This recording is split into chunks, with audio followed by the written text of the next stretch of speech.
శ్రీకృష్ణ పరబ్రహ్మణే నమః. అరుణాయ నమః, చలాయ నమః, రమణాయ నమః, రామకృష్ణాయ నమః, శ్రీదత్తగురుభ్యో నమః. మనం రోజుకొక శ్లోకం శివానందలహరి చెప్పుకుంటున్నాం. ఈరోజు 58వ శ్లోకం. చాలా తక్కువ మందే చూస్తున్నారు. అందరికీ ఆల్రెడీ చాలామంది చెప్పారు కాబట్టి అందరికీ శ్లోకాలు వచ్చు అనుకుంటాను. కానీ ఇంకా చాలామంది తెలుసుకోవాలి. అందుకని 20 మంది చూసిన నేను నా దగ్గర ఉన్న శిష్యులకి చెప్తున్నట్టుగా, శిష్యులు అని అన్ను నాతో పాటు తెలుసుకోవాలని కోరిక కలిగిన వాడికి చెప్తున్నానని అనుకుని ఇది ప్రారంభించానన్నమాట. శ్రీకృష్ణ పరబ్రహ్మణే నమః. ఏకో వారిజ బాంధవ క్షితినభో వ్యాప్తం తమో మండలం భిత్వాలోచన గోచరోపి భవతి త్వం కోటి సూర్యప్రభః వేద్యం కిం న భవత్యహో ఘనతరం కీదృగ్భవేన్మత్తమా తత్సర్వం వ్యపనీయ మే పశుపతే సాక్షాత్ ప్రసన్నో భవ. ఏకో వారిజ బాంధవ క్షితినభో వ్యాప్తం తమో మండలం భిత్వాలోచన గోచరోపి భవతి త్వం కోటి సూర్యప్రభః వేద్యం కిం న భవస్యహో ఘనతరం కీదృగ్భవేన్మత్తమా తత్సర్వం వ్యపనీయ మే పశుపతే సాక్షాత్ ప్రసన్నో భవ. ఏకో వారిజ బాంధవ క్షితినభో వ్యాప్తం తమో మండలం భిత్వాలోచన గోచరోపి భవతి త్వం కోటి సూర్యప్రభః వేద్యం కిం న భవస్యహో ఘనతరం కీదృగ్భవేన్మత్తమా తత్సర్వం వ్యపనీయ మే పశుపతే సాక్షాత్ ప్రసన్నో భవ. శంకరులు ఎంత భావుకులో ఈ శ్లోకంలో మనకి అర్థమవుతుందండి. అంటే సూర్యదేవుడు తానొకడుగానే భూమి ఆకాశాల్లో నిండిన చీకటిని పారద్రోలి కన్నులకు అగుపిస్తున్నాడు. కోటి సూర్యప్రకాశమానుడవైన నీవు నాకెందుకు ప్రత్యక్షం కావు? నా అజ్ఞానాంధకారం ఎంత ఘనతరమైనదైనా దాన్ని తొలగించటం నీకొక లెక్క అన్నారు. అంటే నువ్వు తలుచుకుంటే నాకు జ్ఞానాన్ని ఇస్తావు కదా. అంటే తెలుసుకునే జ్ఞానం అంటే చాలా రకాల జ్ఞానాలు ఉన్నాయి. కాబట్టి నా అజ్ఞానాన్నంతా తొలగించి ప్రసన్నుడివై నన్ను అనుగ్రహించు అన్నారు. అలాగే గీతలోని మనకి స్పష్టంగా చెప్పారన్నమాట. యథా ప్రకాశయత్యేకం యత్యేకః కృష్ణం లోకమిమం రవీ క్షేత్రం క్షేత్రీ తథా కృష్ణం ప్రకాశయతి భారత. ఓ భారత, ఎలాగైతే సూర్యుడు ఒక్కడే ఈ యావత్తు లోకాన్ని ప్రకాశింపజేస్తున్నాడో, అక్కడ ఆకాశాన్ని కూడా, అక్కడ సూర్యుడు వస్తే ఇక్కడ ఆకాశంలో ఉన్న చీకటిని తొలగిపోతుంది. అంటే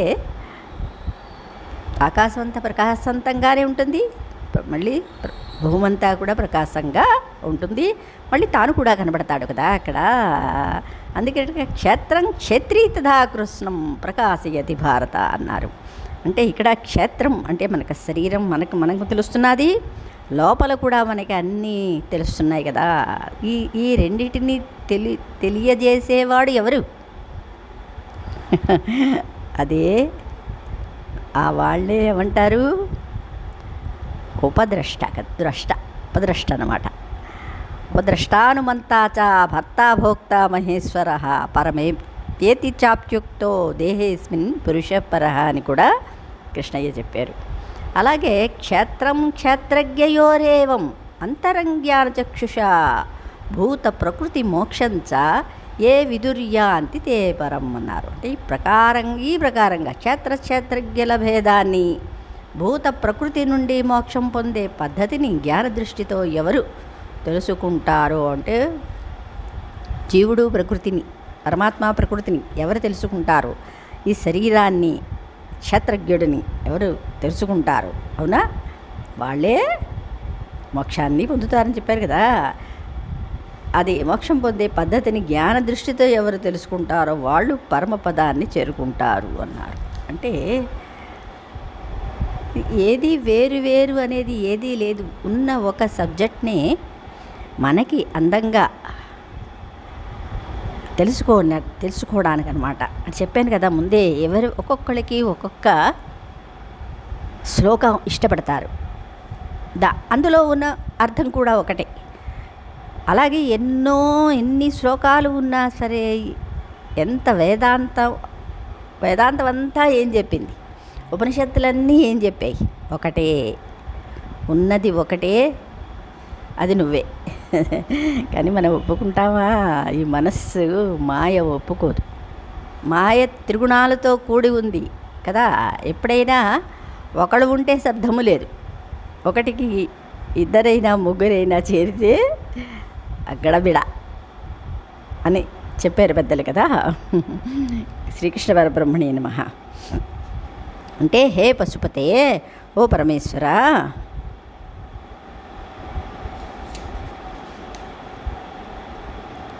పద్మబాంధవుడైన, అది వారిజ బాంధవ అంటే పద్మబాంధవుడైన సూర్యుడు కదా, పద్మాలకి బంధువుడు కదా. అది ఎక్కడుంటుంది? పద్మం బురదలోనే ఉంటుంది.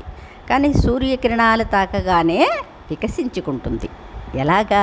అలాగే మనలో ఉన్నది బురదే కదా, మన మనస్సంతా బురదతో కూడుకుపోయింది. కానీ పరమేశ్వరుడి అనుగ్రహం ఇక్కడ కలిగితే, జీవుడి మీద కలిగితే జ్ఞానం అనేది వికసిస్తుందన్నమాట. అది సూర్యుడు ఏకహ అంటే ఒక్కడయ్యును, క్షితినభో వ్యాప్తం భూమ్యంతరిక్షరములు అంటే భూమి అంతరిక్షం నిండిన తమోమండలం అంధకార రాశిని భిత్వా భేదించి లోచన గోచరూపి కన్నుల కగుబడుచున్నాడు, భవతి అగుచున్నాడు అంటే అగబడుతున్నాడు. త్వం నీవు కోటి సూర్యప్రభ, కోట్ల కొలది సూర్యుల యొక్క కాంతి కలవాడవు, కోటి సూర్యుల కాంతి కలవాడవు. వేద్య అంటే తెలుసుకొనదగిన వాడవు. కిం న భవసి అంటే ఏల కావు, ఎందుకు నువ్వు తెలియబడడం లేదు.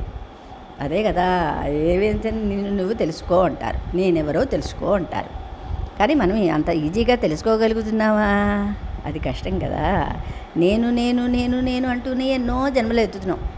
కుక్క నేను అంటుంది, పిల్లి నేను అంటుంది. అంటే భావన అక్కడ ఉంది కదా, నేను అనే ఉనికి అనేది ఉంది కదా. కానీ ఏవి మారుతున్నాయో అది మనకు తెలియటం లేదు. ఏది మారుతోంది? మారిదేది శరీరమే కదా. శరీరం మారుతోంది, జన్మలు మారుతున్నాయి, అవునా. జన్మలలో మన బుద్ధిని బట్టే మన జన్మ అని మనకు తెలుసు కదా. ఆ బుద్ధిని బట్టి ఇంకో జన్మ వస్తుంది. కానీ నేను అనేది ఏమైనా మారుతోందా? సాక్షి అక్కడ ఏమైనా మారుతోందా అంటే ఏమీ లేదు. దాన్ని తెలుసుకోమంటారన్నమాట. తెలుసుకొనదగిన వాడవు. కిం నభవసి ఎలా కావు. ఓహో ఎంత వింతే కదా ఇది. ఘనతరం అంటే మిగుల దట్టమైనది అయ్యును, మత్తమహ నా అజ్ఞానాంధకారము కీ దృక్ ఏ పాటిది భవత్ అగును అంటే అంత అంధకారాన్ని నువ్వు పారద్రోతున్నావు.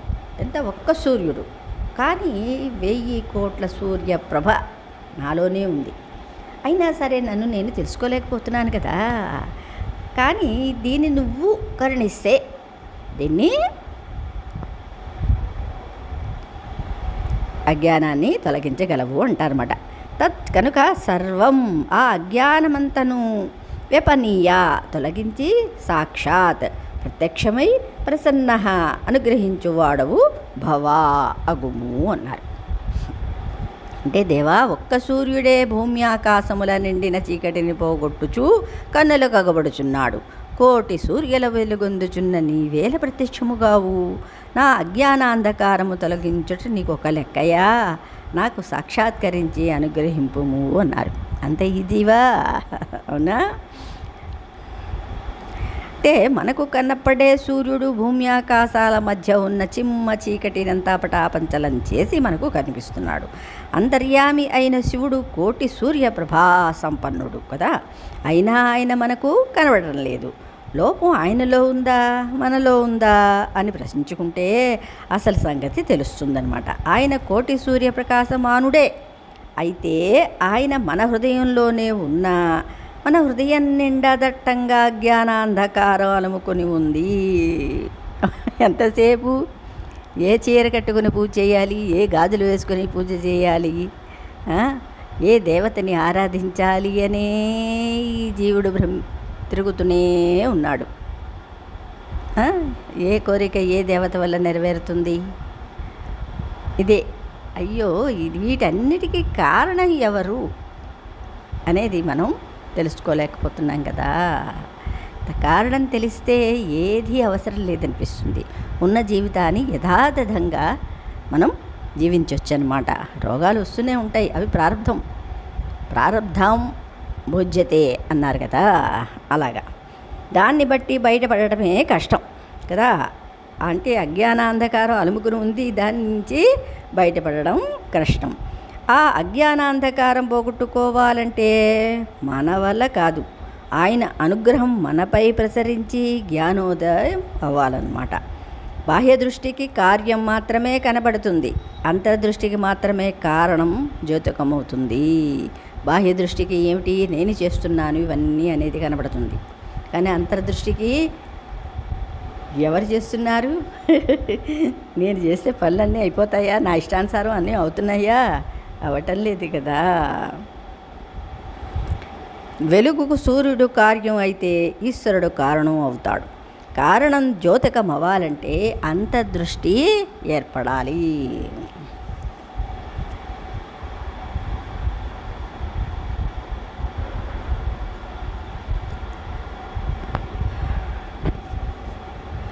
ఆ రోజు త్వరలో రావాలని హృదయాంతర్గతమైన జ్ఞానాంధకారం పోయి దేదీప్యమానమైన ఆయన దర్శనం కలగాలని, అందుకు భక్తితో ప్రపత్తితో నిరీక్షించాలని శంకరులు హితవు పలుకుతున్నారు.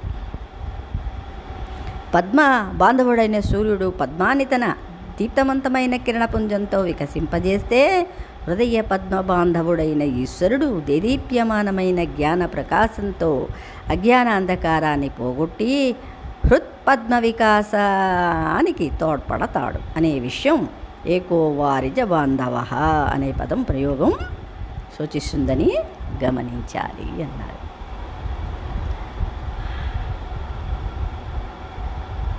శ్రీకృష్ణ పరబ్రహ్మణే నమః. ఇంతకంటే చెప్పడానికి కూడా మనస్సు సాగిపోతుందన్నమాట అక్కడ.